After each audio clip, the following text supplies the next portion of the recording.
In the controlled setting of this lab, scientists are zeroing in on what makes the flu tick. I think the pandemic has really brought greater attention to this type of research and the need for it. Lindsay Marr of Virginia Tech is the project director of Mitigate Flu.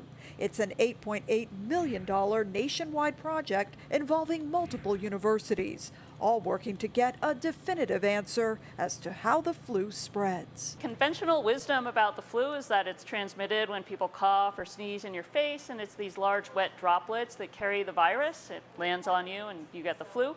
But it turns out there's not a lot of direct evidence that supports that idea. That works. So researchers set out to see what might actually be happening when the flu starts to circulate in a community, including looking at how well masks may be able to mitigate its spread. What's new about this research is that we're bringing a really interdisciplinary approach to it. It's not just medical doctors, it's virologists, it's engineers who understand how viruses can move around in the environment, in the air, and on surfaces. Researchers say one possibility is that the flu is actually transmitted not just by large wet droplets, but by fine particles that can remain suspended in the air for a long time. People get the flu when they're close to others who are infected, and I think we didn't realize that, oh, maybe people are also getting it when they're at a distance and they're just sharing air in the same room. Doctors say that's why it's critical to make sure as many people as possible get the flu vaccine every year, which they say could have added benefits. It's kind of like just keeping your immune system at its best and peak condition. So another good reason to get your yearly flu shot, because it might reduce those common respiratory infections. Is it just pure water? Back at the Mitigate Flu Project, whatever the findings end up showing could potentially be used to bring about structural changes to how indoor air is handled in buildings, something that got a lot of attention during the pandemic. We kind of accept respiratory diseases right now, like colds and flu, as a way of life, but maybe we don't have to.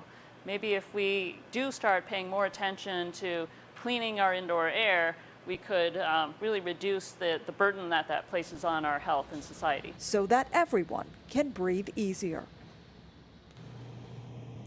So researchers are also hoping that this deep dive into the flu might yield some answers into how to also mitigate for COVID and RSV, because Veronica, we know that all three of those can spread at the same time. Yeah, Veronica. I feel like there are so many people that are sick right now, so it feels like the season is starting early. What do you know about how flu season is shaping up so far?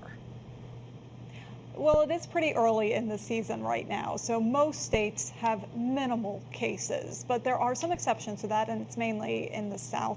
Places like Florida, Mississippi, Alabama are seeing cases, and Georgia is seeing a moderate number of cases. And again, it's pretty early in the season, so that is a little unusual, and that is where you are, Veronica. Yep, absolutely. Like I said, everybody around me is sick right now. National correspondent Maya Rodriguez, we appreciate your reporting. Thank you.